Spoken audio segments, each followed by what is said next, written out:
Welcome to the Rim Brake Rodeo. We hope this video helps. In this video, I will explain how to jumpstart your Ford Focus safely and effectively. First, gather your jumper cables, safety gloves, and eye protection. Ensure both vehicles are turned off and in park or neutral. Position the donor car close enough for the cables to reach, but make sure the vehicles do not touch each other. Safety is paramount when working with car batteries, so always proceed with caution. Now, let's connect the jumper cables correctly. First, attach one red positive clamp to the positive terminal of the dead Ford Focus battery.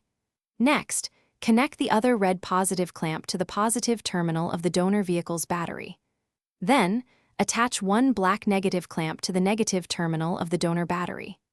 Finally, connect the remaining black negative clamp to an unpainted metal surface on the dead Ford Focus, away from the battery. With the cables securely connected, it's time to start the engines. First, start the donor vehicle and let its engine run for about 5 to 10 minutes.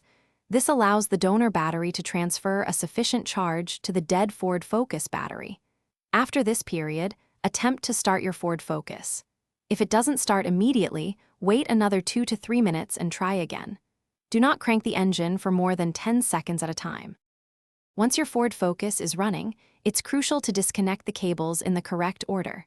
First, remove the black negative clamp from the unpainted metal surface of your Ford Focus.